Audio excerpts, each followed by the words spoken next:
Boa noite a todos, especialmente aqueles que eu não pude cumprimentar pessoalmente. Chegamos então ao último capítulo do nosso Evangelho que estamos estudando, o Evangelho segundo Marcos. Existem alguns filmes que marcam a gente. Desculpa. Já pensamos em algum deles, em algumas mensagens que nós tivemos aqui. Tivemos até um trecho exibido, certa vez, pelo Rafael, Coração Valente.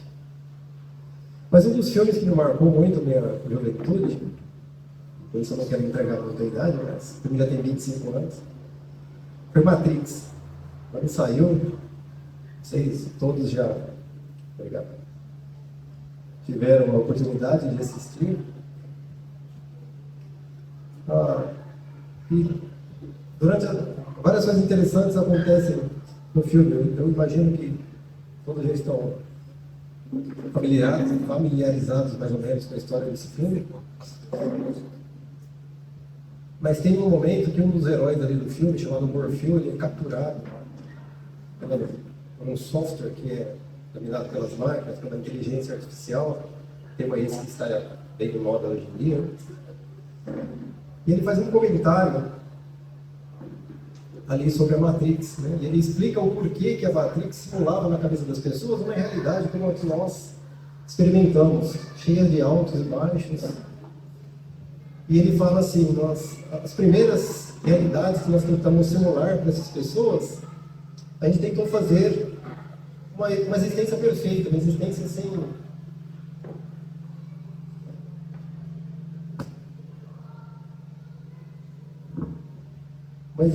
sem dores, só com coisas boas acontecendo. E ele disse que as pessoas acabavam morrendo, eles não encaravam aquilo como uma realidade. Interessante, fiquei muito tempo pensando sobre isso. O que as pessoas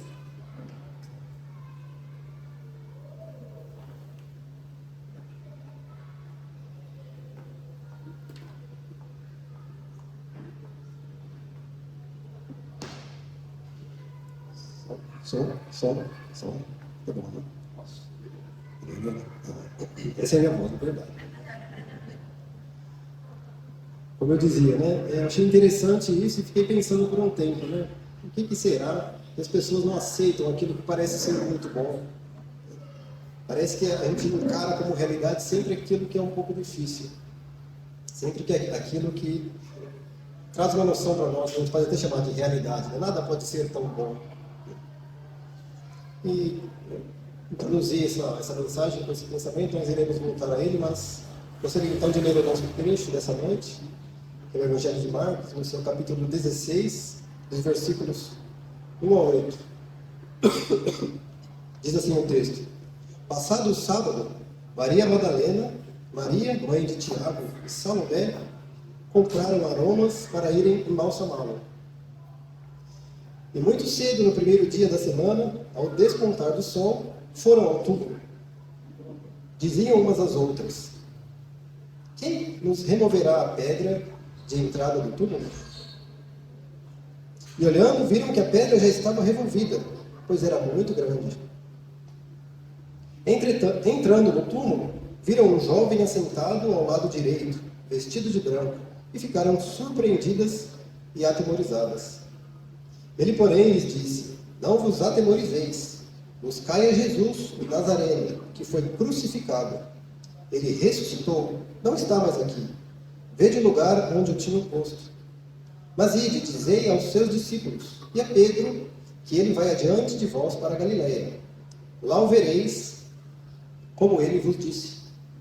E saindo, elas fugiram do sepulcro, porque estavam possuídas de temor e de assombro e de medo. Nada disseram a ninguém.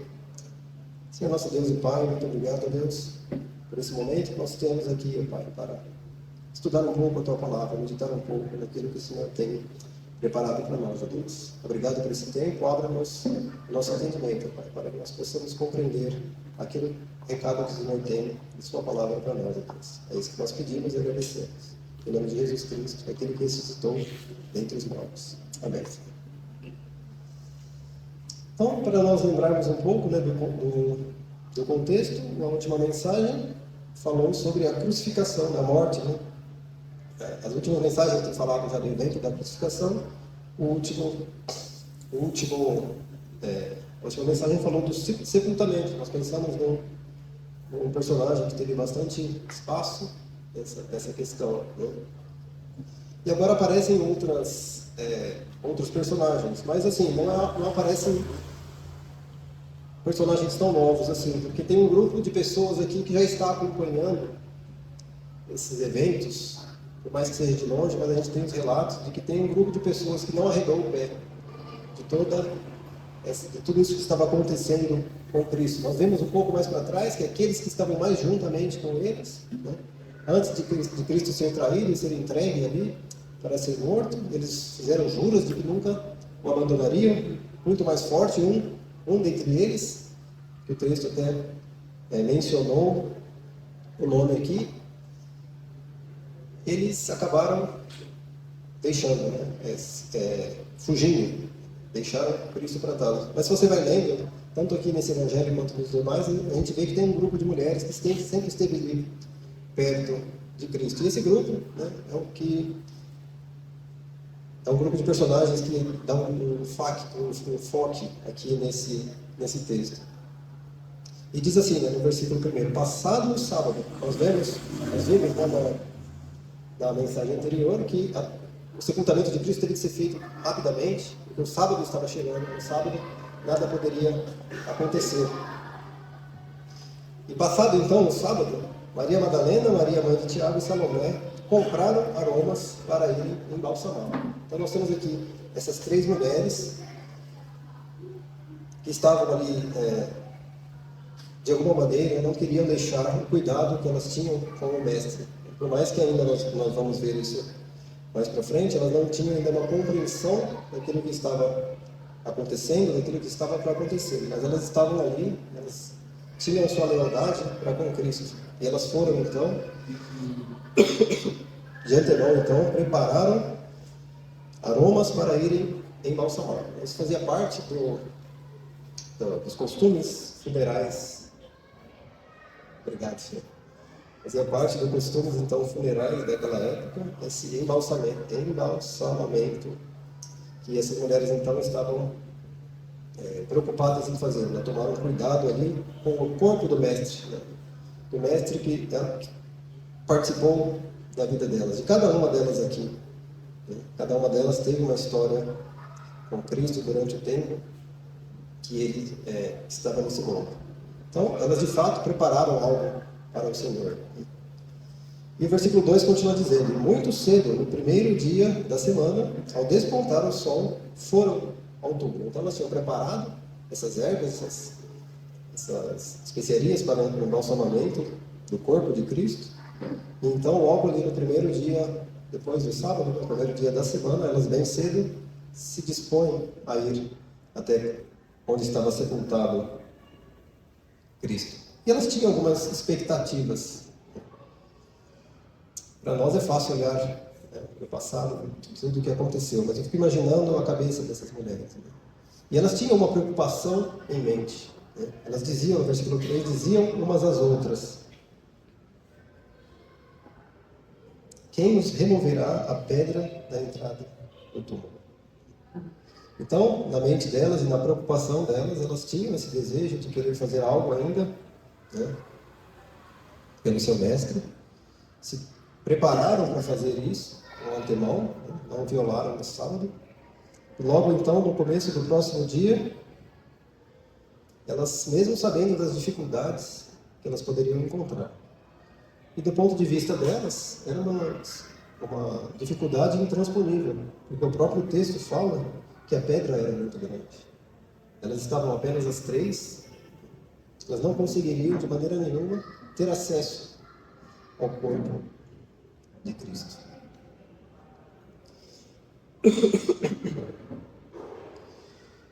Só que, juntamente com a diligência que elas tinham para fazer algo, juntamente com aquela preocupação que elas tinham em mente enquanto dirigiam-se para aquele lugar. Quando elas então chegam, veem o que aconteceu, outras emoções vão tomar conta dessas mulheres. Diz o versículo 5, entrando no túmulo, 4, e olhando, viram que a pedra já estava removida. Então, a primeira obstáculo ali para elas, né? Elas já viram que alguma coisa aconteceu.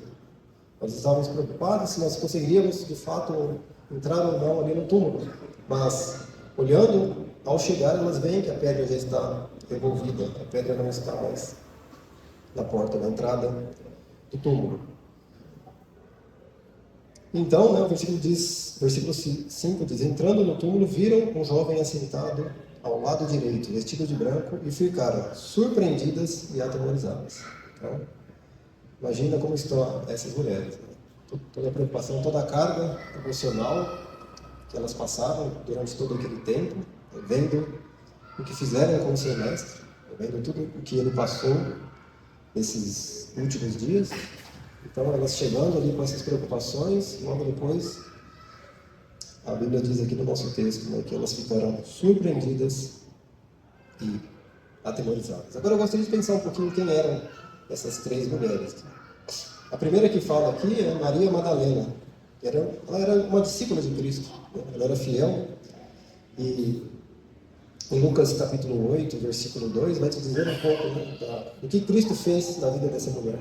Ela, certa vez, estava possessa de 7 espíritos imundos.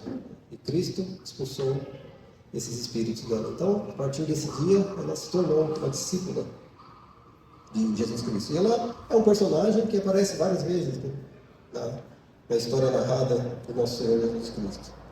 E ela, então, é uma das primeiras ali a testemunhar, né, o fato da ressurreição de Cristo. Outra é Maria, mãe de Tiago. E provavelmente essa Maria, mãe de Tiago, era mãe de Tiago chamado Menor, e José, que era seu irmão. Também era uma seguidora de Cristo, né? Era um pouco mais discreta do que o papel que Maria Madalena apresenta ali na sua história de Cristo, mas elas também eram aquelas que apoiavam Cristo em seu ministério e estavam ali presente, sendo testemunha dos eventos que tinham acabado de acontecer, a crucificação, a morte de Jesus Cristo. E também fala o nome de outra, né, que é Salomé, essa aqui, mãe de Tiago, chamado Maior. Ela também era uma discípula de Cristo, ela acompanhava o seu ministério. E o fato de que ela estava ali, então, junto com essas outras 3 mulheres, mostrava a sua devoção à pessoa de Cristo. Eu acho interessante que essas 3 mulheres tiveram o privilégio de serem as primeiras a receberem a notícia de que Cristo tinha ressurreto. E mais interessante ainda, né, é quando a gente olha para o evento, para a narrativa que os apóstolos, que no caso aqui Marcos, está nos trazendo. Se a gente voltar um pouquinho no contexto daquela época,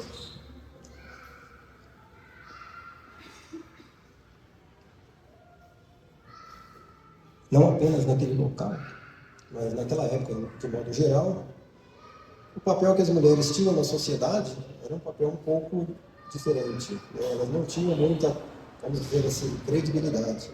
As leis que existiam na época não reconheciam muitas vezes o testemunho ou a palavra de uma mulher. Ele não era um testemunho que não era considerado muito confiável nos tribunais ou em relatos oficiais. Então, atribuía a essa classe de pessoas, né, as mulheres da época, uma posição de pouca credibilidade naqueles relatos que elas traziam. E isso deixa evidente o propósito, né, que nós temos aqui do evangelista ao escrever essa história. Ele não está querendo passar uma história com uma credibilidade. Não, aquele que está cético, mas justamente porque teve essas testemunhas, então eu posso confiar 100% nelas. Essa história deve ser, então, verdadeira. Se alguém estivesse tentando contar uma história e querer convencer algum cético de que isso era verdade, ele certamente, nesta época, não teria relatado aqui que as primeiras testemunhas da ressurreição de Cristo viessem de uma mulher. Isso para nós relata, né, a autenticidade do testemunho. ele não está preocupado, então, com essa validação que os outros, ao ouvirem essa mensagem, possam dar.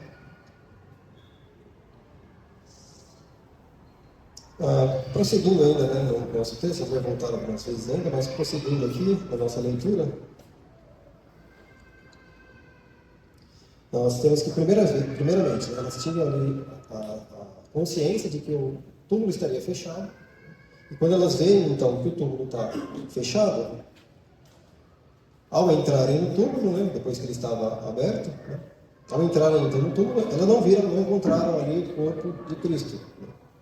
Ao invés disso, encontraram o que elas poderiam ter imaginado ali na hora, né, um jovem assentado, vestido de branco, e ficaram surpreendidas e atemorizadas.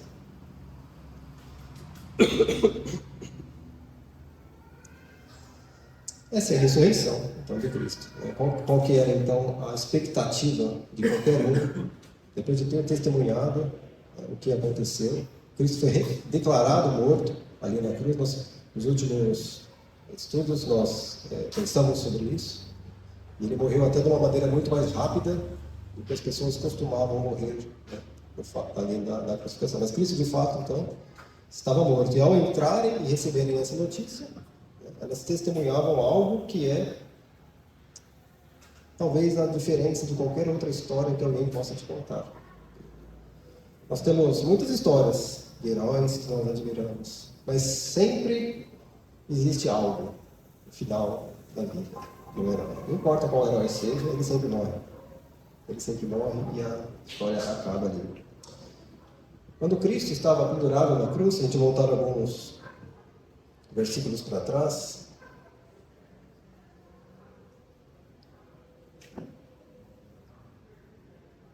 no capítulo 15, um daqueles que estavam testemunhando tudo isso, falou assim para Cristo, né? Salvou aos outros e não salvou a si mesmo. O que um herói faz? O herói acaba salvando outras pessoas. E por mais raro que possa aparecer, algumas pessoas foram ressuscitadas antes de Cristo. O próprio Cristo ressuscitou a Lázaro. E no passado, alguns dos profetas também realizaram esse feito. Mas o que aconteceu com essa pessoa? Ela voltou, ela tornou a morrer. Ela teve ali a sua ressurreição momentânea, continuou sua vida por um período. Mas logo depois assim, passado então o tempo de vida dessa pessoa, ela morreu. E é interessante que o que essas pessoas que estavam ali zombavam de Cristo, né? Salvou a muitos e não salvou a si mesmo. Mas graças a Deus, pelo Evangelho que ele nos tem dado, porque ele não é uma história de um super-herói que veio para salvar de algum perigo, de alguma situação momentânea. Ele vem dar uma solução definitiva para o problema. Ele não vem apenas dar um alívio momentâneo, como talvez algumas pessoas possam olhar para algum político, olhar para alguma pessoa de posses, alguma pessoa de poder e ter ali alguma necessidade sua atendida, respondida. Quando Cristo vem para salvar o homem, não resta dúvidas que ele salva. E por que eu estou dizendo isso? Porque todos aqueles que podem ajudar você, ou morreram ou vão morrer no dia. As pessoas que testemunharam a morte de Cristo falaram isso para ele. Você salvou os outros e não salvou a si mesmo. Mas, graças a Deus, essa pessoa estava redondamente errada no que ela disse. E o que dá a força, e o que dá a credibilidade para tudo aquilo que Cristo fez. Cristo fez coisas maravilhosas enquanto ele esteve ali, aqui neste mundo. Ele abriu os olhos de cegos, fez diversos milagres, ressuscitou até pessoas. Mas pelo fato de ele ter morrido ali naquela cruz, e não ficado morto, ter ressuscitado, muda completamente o patamar. É um patamar que não entra na mente humana. Eu comecei falando sobre o filme, né? E a frase que esse software disse ali para o Morpheus, né? Nós temos que simular algo para vocês acreditarem que não seja tão bom, que tenha alguma coisa ruim no meio. Só assim vocês acreditam. E talvez isso estivesse ali na mente dessas mulheres. Elas eram discípulas de Cristo. Primeiramente, elas faziam parte do povo de Deus, elas eram judias. Elas tinham acesso às Escrituras. Desde sua mocidade, se você ler o Velho Testamento, você entende um pouco como que era a educação de um filho naquela época. Né? A palavra dizia que os pais deveriam inculcar nos seus filhos as palavras da lei. Então, essas pessoas, essas mulheres, elas conheciam a palavra de Deus. Podemos dizer isso categoricamente. Elas conheciam a palavra de Deus. Salmo 16 e 10. É um salmo. Vamos ler aqui.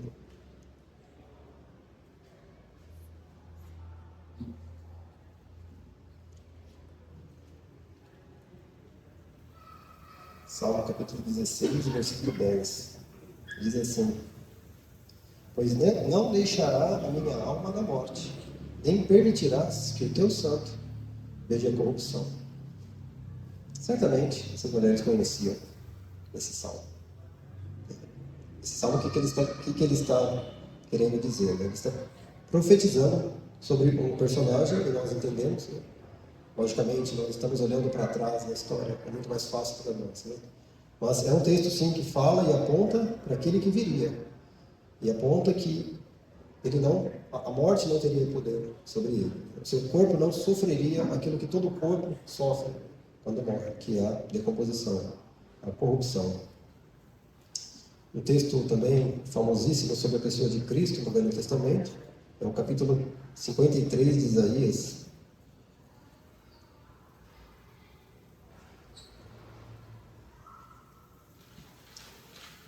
Vamos ler a partir do versículo 10, mas o capítulo inteiro está falando, né, sobre a obra de Cristo, profetizando o que ele faria quando ele estivesse, né, fisicamente aqui nesse mundo. E versículo 10 diz assim: Todavia ao Senhor agradou moê-lo, fazendo-o enfermar. Quando ele der a sua alma como oferta pelo pecado, verá a sua posteridade. Quem vê alguma coisa? Está vivo para ver alguma coisa. Os mortos nada sabem, nada veem. Aquele que está vivo, ele consegue ver. Ele verá o fruto do penoso trabalho de sua alma e ficará satisfeito. O meu servo, o justo, com o seu conhecimento justificará a muitos, porque as iniquidades deles levará sobre si. Por isso eu lhe darei muitos como a sua parte, e com os poderosos repartirá ele dispõe. Ele está narrando alguém vivo, não alguém morto. Temos diversos textos, não vou me alongar nesse ponto. Mas voltando ainda, né, para essas mulheres, elas estavam com Cristo. Elas viveram alguns anos ali, pelo menos, testemunhando tudo aquilo que Cristo estava fazendo, todas as maravilhas que ele estava operando, tudo aquilo que ele falava, tudo aquilo que ele ensinava. E foi justamente isso, né, a obra que Cristo fez, aquilo que elas puderam experimentar na vida delas. Né? Elas estavam ali ouvindo isso de primeira mão da pessoa de Cristo. E Cristo falou algumas vezes que ele iria ressuscitar. Eu trouxe aqui apenas umas citações do Antigo Testamento, quando fala da ressurreição de Cristo. Mas Cristo deu testemunho de que ele iria ressuscitar. E como eu disse nessa ilustração que eu trouxe no começo, às vezes, quando a história é muito boa, parece que é difícil acreditar. Né? Já tiveram numa situação dessa que vocês receberam uma notícia tão boa, que falam, não pode ser verdade um negócio desse. Né? Ganhava R$500, meu chefe olhou para mim, estagiário, e falou, não, esse cara merece ganhar R$5.000. Isso não vai acontecer com ninguém. Mas é algo que a gente não acredita. É algo muito bom, muito além das expectativas que nós aprendemos neste mundo. Porque nós nascemos numa situação de escravidão. Essa é uma das ideias que o filme, né? Se você está lembrando aí do filme, traz, né? Que os homens são escravos. No caso, eles eram escravos das máquinas. E a realidade que o escravo tem, qual que é a perspectiva de um escravo? Morte. Um escravo não tem boas expectativas para a sua vida. Então, isso eu estou imaginando, né, Cristo falando essas coisas, e as pessoas ouvindo dele, não pode ser verdade uma coisa dessa. Nossa Senhora, nós vimos o que aconteceu com ele, a maneira com que, a fúria com que aquelas pessoas que o perseguiram, as pessoas que o quiseram silenciar, de fato, né, segundo a visão deles, né, conseguiram concretizar. Eles tentam, a gente estudou isso nesses últimos domingos. Toda aquela perseguição que Cristo passa, né, principalmente daqueles líderes religiosos de sua época, né? Eles queriam ali fechar a boca de Cristo.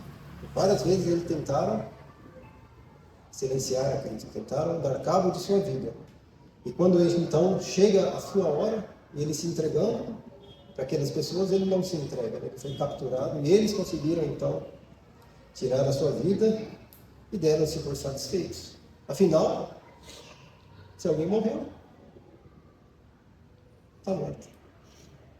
Essa tem sido a experiência dos homens desde que entraram no pecado. Certamente morrereis. Foi a palavra que Deus disse ao homem e à mulher quando deu a instrução de não desobedecerem a sua palavra. Então é isso que o homem está acostumado. É isso que o homem vê, por mais doloroso que seja. Quando nós temos o evento do falecimento, de uma morte, de uma pessoa que nós conhecemos, é algo que nos entristece. Principalmente quando é alguém ainda, né, da nossa família. É algo que nos entristece. Mas nós encaramos como parte da vida. Algumas pessoas com um pouco mais de facilidade, outras pessoas com menos. Mas a dor existe. E essas mulheres estavam com essa dor. Talvez ali na vontade que elas tinham de prestar, não sei, uma última homenagem a Cristo, ao seu mestre, aquele que realizou coisas que ninguém tinha realizado antes.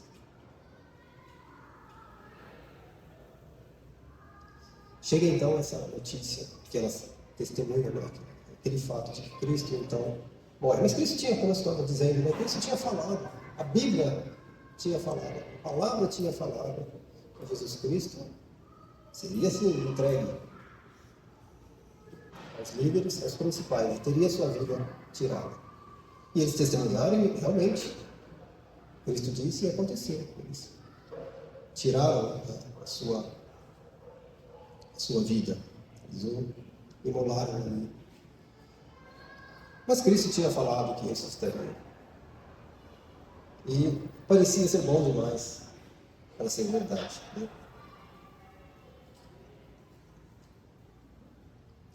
Entrando no túmulo, viram um jovem assentado ao lado direito, vestido de branco, e ficaram surpreendidas e atemorizadas. Então isso foi apenas quando elas entraram e viram. Nada ainda foi dito para elas. Só do fato delas entrarem, ver ali um moço, bem vestido, de branco, sentado, as coisas todas arrumadas. Elas ficaram surpresas com essa situação e com medo também. O que será que aconteceu? O versículo 6 diz: Ele, porém, lhes disse: Não vos atemorizeis. Não tenha medo. Se existe algo que o homem tem que ter medo, se existe algo que o homem tem que ter, é medo. Digo isso não apenas na existência aqui nesse mundo, mas lá no íntimo, todo homem sabe. E todo homem tem medo daquilo que pode acontecer com ele. E não adianta eu chegar aqui, por mim mesmo, e falar para você não ter medo. Não adianta um super-herói chegar aqui e falar para você não ter medo. Você tem medo. Todos têm medo. Agora, Se alguém está dizendo aqui, não tenha medo, ele está pedindo algo totalmente impossível dessas mulheres terem, no caso aqui. Ele vai dar, então, a razão pela qual o medo poderia ser abolido da vida dessas mulheres. A busca que elas tinham era uma busca correta. Elas estavam buscando aquele que tem que buscar mesmo. Talvez com a percepção ainda errada. Talvez a fé que deveriam ter ainda não tão firmada na palavra que o próprio Cristo tinha dito. Mas elas estavam ali buscando, e o anjo diz isso a elas: buscais a Jesus. Então, meu irmão, se você tem medo, então, meu ouvinte, se você tem medo, tem um nome que você tem que buscar. É o nome de Jesus Cristo. O homem que veio a esse mundo e morreu. O homem que, dizendo-se Deus, foi humilhado.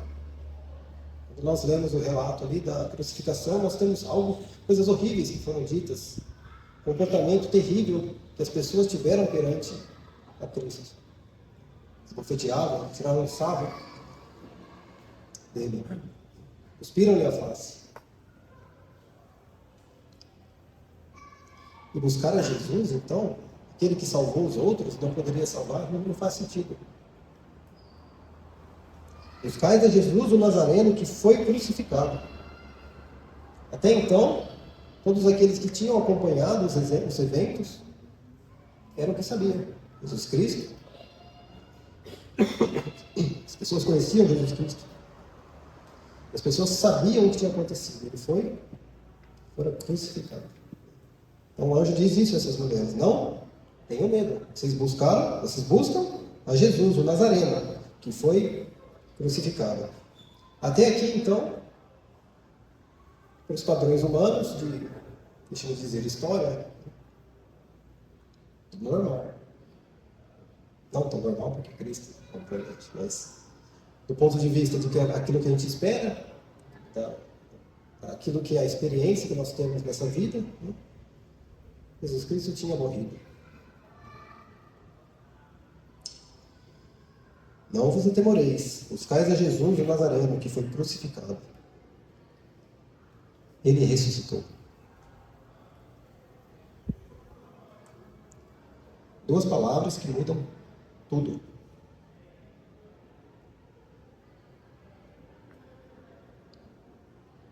O que as pessoas devem ouvir a Cristo? Devem dar ouvido a Cristo. Essa semana, conversando com um amigo meu, talvez o único amigo muçulmano que eu tenho, ele disse para mim: William, o que difere a sua religião da minha são detalhes. Eu acredito em Jesus. Vocês o consideram como Deus, eu o considero como o maior dos profetas. Mas o importante é o que ele dizia, a mensagem que ele quis passar para nós. Eu ouvindo tudo aquilo, ainda tenho coisas para falar para esse amigo meu. Porque uma coisa é eu dar ouvidos a alguém quando me dá um conselho. Algum irmão, eu posso passando alguma dificuldade, algum irmão pode vir me dar um conselho. Estou com problema no casamento e vem um irmão solteiro me dar um conselho. Pode ser que o conselho dele seja certo. Mas eu vou olhar para ele e falar assim: meu irmão, você nem casado, né? Como você quer me dar um conselho sobre o casamento? Ou seja, nós temos pessoas que podem aconselhar, pessoas que podem falar. A quem nós podemos dar ouvido? Ao sábio? Nós damos ouvidos a muitos sábios. Hoje em dia nós temos a adoração à ciência, tudo aquilo que ela diz. As pessoas buscam o conhecimento, e muitos adoram o conhecimento. Talvez não hoje em dia, né? Já era realidade aqui para os gregos, pessoal dessa época. Filósofos que falavam coisas lindas e deram conselhos que você seguir, você vai ter uma vida legal. Você não vai passar por muitas dores, não vai passar por muitas dificuldades. Mas se você procurar saber sobre essas pessoas, todas elas você, na melhor das hipóteses, ainda poderia encontrar um túmulo. E essa pessoa está lá. Ou o que sobrou dessa pessoa, do corpo dessa pessoa. experimentou a corrupção. Então tudo aquilo que ele disse, tudo aquilo que ele falou, talvez tinha algum proveito durante o seu período de vida.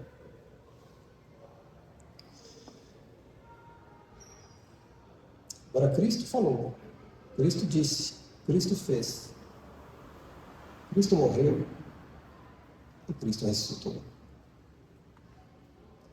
Irmãos, essa é a grande força. Essa é a grande força que o Evangelho tem. Jesus Cristo ressuscitou. Nós temos muitos caminhos e muitas religiões nesse mundo. Nenhuma delas, tirando, obviamente, o cristianismo, nos fala de alguém que venceu a morte. Porque é bom demais. É bom demais para ser verdade. Uma vida de miséria, uma vida de dor, uma vida de desespero, uma vida de medo. A esperança, talvez, é algo que as pessoas não levam muito a sério. Então, quando Cristo falou para essas pessoas, não só as mulheres, todos os discípulos, né? Em outros evangelhos vai falar ali que Cristo estava falando com os seus discípulos durante o caminho, provando nas Escrituras, talvez lendo esses textos, nós pensamos agora há pouco, falando sobre a sua ressurreição. As pessoas ouviram aquilo, talvez, não sei, pensaram num modo de dizer, algo do estilo. Né? Bom demais para ser verdade. Quer dizer, então, que agora, tudo aquilo que eu pude ler, o que estava profetizado, é de fato realidade. Jesus Cristo ressuscitou. Ele salvou os outros. E ele não foi vencido pela morte. Não precisou de ninguém que o salvasse. Ele venceu a morte. No evento da sua crucificação, ele diz para aqueles seus algozes assim, que ele teria autoridade para dar a sua vida e para retomá-la. Talvez eu dar a minha vida, eu consigo fazer isso. Eu consigo dar a minha vida para qualquer um de vocês aqui agora. Só que eu não consigo retomar. Essa é a grande diferença que o Evangelho traz. Jesus Cristo ressuscitou. Esse é o poder. E se Ele ressuscitou, então aquilo que Ele diz, eu tenho que encarar de uma forma diferente. Não foi um mero mortal, não foi uma mera pessoa que me disse aquilo. A pessoa que disse isso, a pessoa que trouxe essa mensagem, venceu a morte. Esse é o bendito Evangelho que nós temos. O Evangelho é uma história boa demais. Boa demais. E talvez muitos se perdem por causa disso. Não foi. Não pode ser o que aconteceu. Mas essas mulheres, então, continuando a nossa leitura. Ele, porém, lhes disse: não vos atemorizeis, buscai a Jesus, o Nazareno, que foi crucificado. Ele ressuscitou, não está mais aqui. Vede o lugar onde o tinham posto. Então, essas mulheres, que privilégio que essas mulheres tiveram. Talvez na hora, né, pelo que o trecho diz, muita coisa passava pela cabeça delas. Versículo 7. Mas ide, dizei aos seus discípulos. E aqui é a nossa participação, então, em toda essa história. Um dia alguém contou essa história para nós. Um dia você ficou sabendo de um certo homem que viveu há 2000 e poucos anos atrás. Fez feitos maravilhosos e que foi morto. E que ressuscitou. E que desde então, quando eu ouvi essas palavras, minha vida mudou. Eu não posso mais ficar indiferente a Cristo. Como eu posso virar as costas para alguém que diz algo e ressuscita? Eu não posso, ninguém pode ficar indiferente a Cristo. Podem rejeitá-lo, como muitos fazem. Mas não podem ficar indiferentes a Cristo. E o papel, então, que essas mulheres também inauguram aqui, né? Elas foram as primeiras testemunhas da ressurreição de Cristo. E elas foram as primeiras incumbidas de espalhar essas boas novas, essas maravilhosas novas. Jesus Cristo ressuscitou.